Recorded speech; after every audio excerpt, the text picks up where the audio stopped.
No, that's great. That's great. All right. So now we're going to shift into some, what's new, what's not, like things that are trendy, things that shouldn't be trendy anymore. So, um, what technology, like restaurant technology, do operators think that's new, but it's not really new? It's been around for a long time. I mean, I think some of them think KDS is new.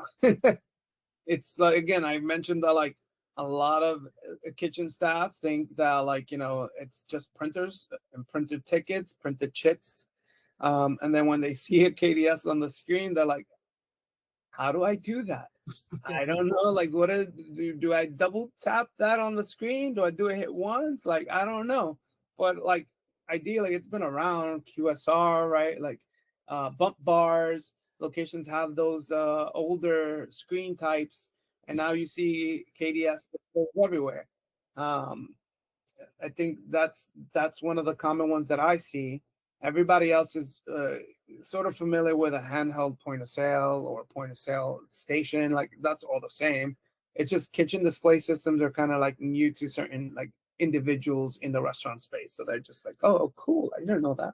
Yeah. And just an aside, in that scenario, would you typically transition someone off of printers onto KDS, or would you also give them printers with the KDS? Like, what's the Um, practice there? I like that transition, right?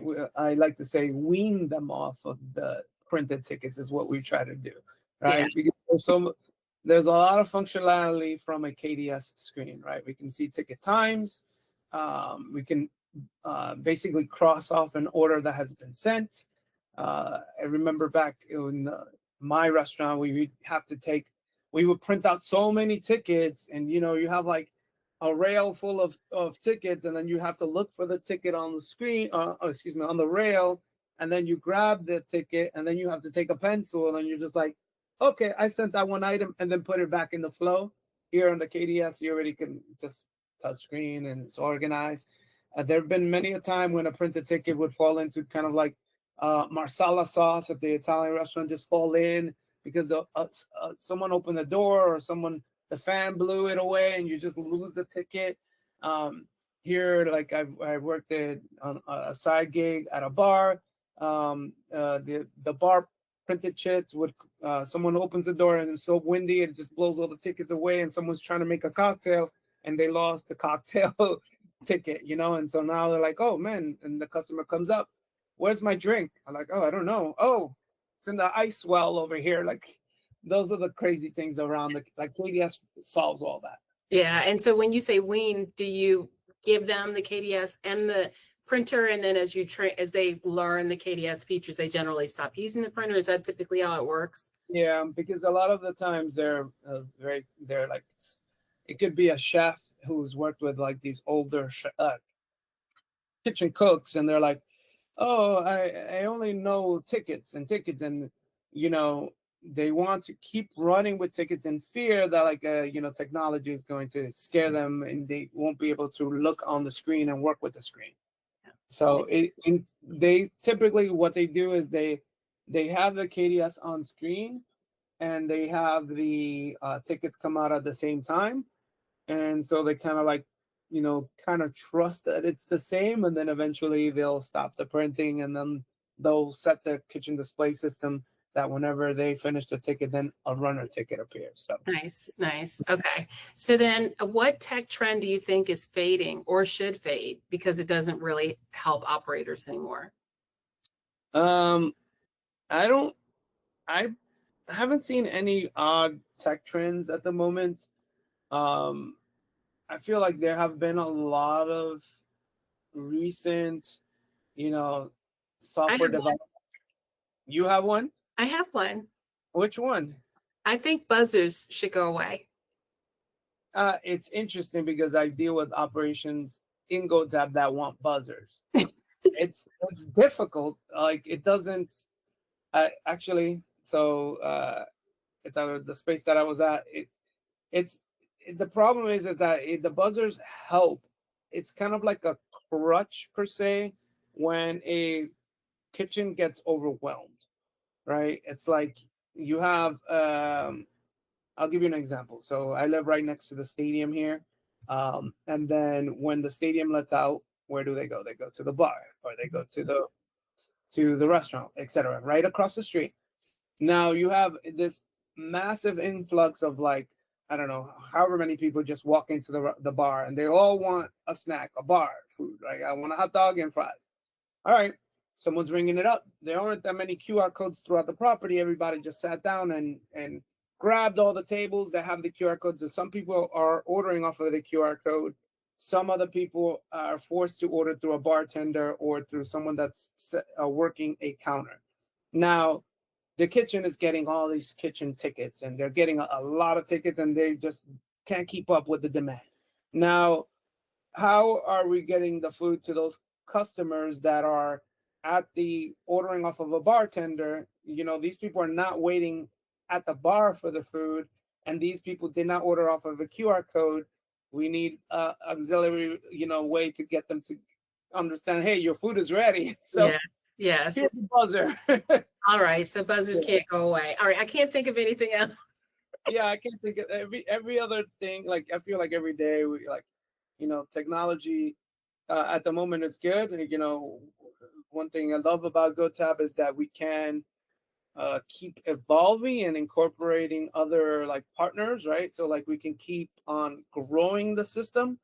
Um, and whether or not there are crazy new platforms out there that I'm not aware of. However, every time we add them on, they're like, oh yeah, this is cool. This is Yeah, they get benefit more, us.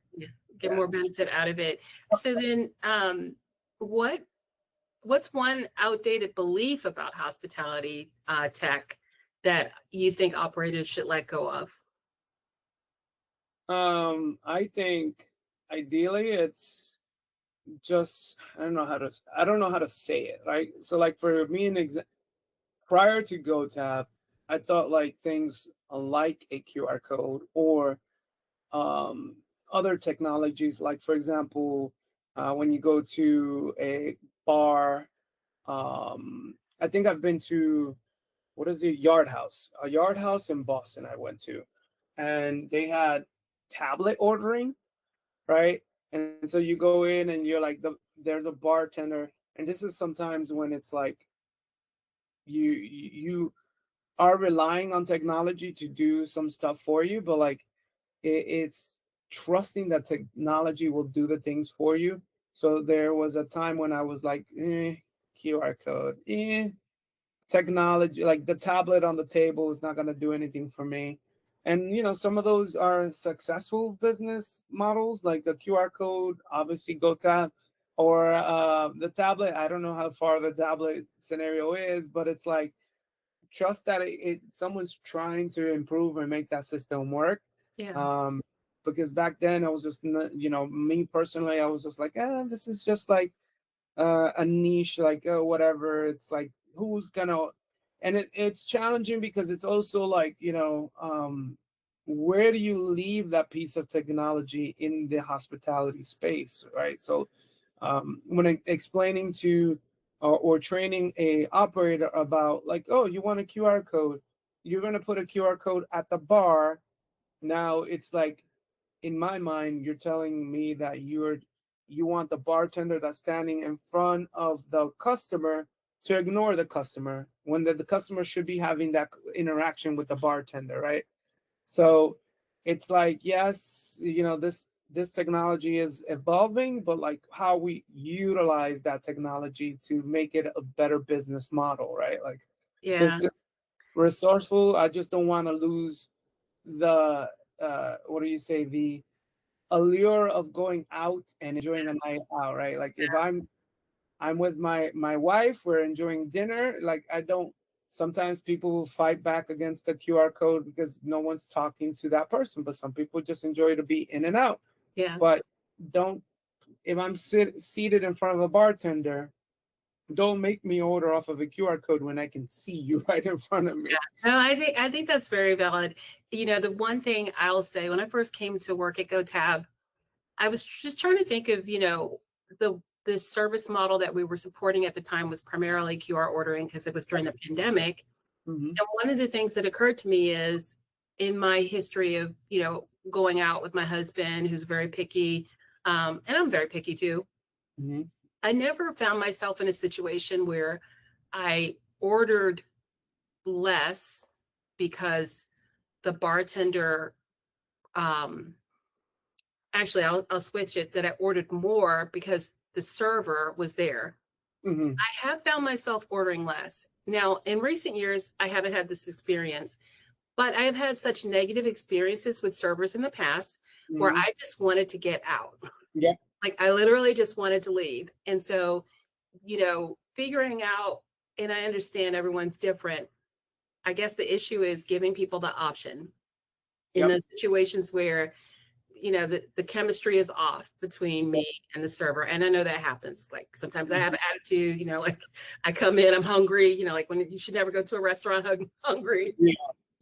Having the ability to kind of switch from the person to person mode to have, okay, I can pay. Okay, I've had enough of this person. I want to leave. Should I really have to wait for them to give me Yeah. a check? Exactly. So that's just an example. Okay, I have a couple more questions for you. As you think back over your years of experience, what is the most underrated hospitality role? Underrated. That is a challenge one here. I don't know. I think the underrated role would be hospitality wise. I'm thinking back about all of the different spaces and whatnot. Like I you know what is a challenging one, which is kind of like the heart of the restaurant. Um in a full fine dining restaurant, the underrated role is the maitre d'. It's you never think about it, but like the maid, service staff is great. A manager is great. Um, any other employee in the building is great. That's fine. But like I I personally worked in a space where you have like 300 covers or more, 500, and you're looking at, oh, how do I turn this table, that table, that table, that table, and it's like just understanding the cadence, Mm, right? That is what garner, like, repeat customers come in because they are able to be sat at the time of the reservation. I've been to many a restaurant where like my table would not be ready, and I also frown upon that. Like, hey, my reservation is for 8 o'clock. Why is my table not ready at 8 o'clock? Why am I being sat at 8:30? That means that you're failing somewhere in this flow, and I don't know why. Like you're being backed up, you're not turning tables fast enough. But a maitre d' basically is like the heart of the restaurant, where it's like gets everybody moving. Like tells the host, here you go, take them, walk them over to this table. Maybe gives them the little note from the open table chit that says, birthday, gluten allergy, gives them to that. uh, they're the ones that are greeting you, checking you in and say hi with that smile. They're the first interaction. And then they all also the ones that are like coordinating with service staff. Like maybe there's a VIP, like, hey, or they'll say things like, "Oh, I just double sat you. Don't get mad at me." they're they're they're the ones that are doing all the work up front. But when you walk into like a TGI Fridays, you never think about that, right? Like, oh man, it's front desk team, right? But yeah. in a high volume restaurant, when you walk into maybe like a Michelin star, those people, they'll treat you like, you're the king of the world, And right? it's an unforgettable experience. And Yep. yeah, I like that. I really like that idea. I hadn't thought about that in a long time. Yeah. Hopefully they'll come back. All right, two more questions. Okay. Favorite operator hack you still swear by? So something that you learned in the restaurant that you use still today. Hmm. Interesting. Operator hack. Eh, I don't know. This is a challenging question. I think primarily, I think everything that I learned in the restaurant is actually just primarily that customer service, and how to like now it's ingrained where I can kind of uh charm somebody because of the conversations I've had with customers. Like, if a customer is very angry because their food is late, as an operator, you're just like, all of a sudden like, oh no, I'm so sorry. Okay, no, let me take care of that for you. And then you have your customer service voice, right? So like when you're at home, you can be talking like, hey, what's up, homie? How you doing? Right? And then at your customer service voice, hi, welcome to the restaurant. My name is Noel. And so like you turn on this different person. And so now in the real world, when you're like introducing yourself to other people you've never met before, you're you're basically uh, more not reserved. Now you're more open to just meeting new people. And I could go to a different space, a bar, and just be very, everybody knows me now. Literally in my neighborhood, everybody knows me and be just like, you're a very nice guy. I'm like, thanks. And then, but it's because I've had to deal with not so many nice experiences that I had to learn how to navigate and get out of that. So, but And a compliment to you. You have a really calming spirit. I've seen it in action. The level, the energy, the vibration is always very smooth. So that, yeah, good, yeah. good on you. All right. So then last question, where can listeners find you or ask follow-up questions? How can they reach you? I mean, if they all want to reach me, they're welcome to find me via GoTab at my email.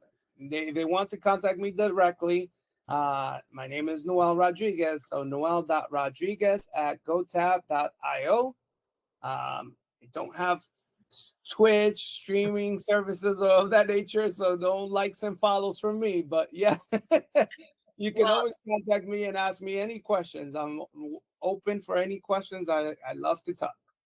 awesome, Noel. Thank you so much. This was amazing. I really appreciate it. All right, thank you.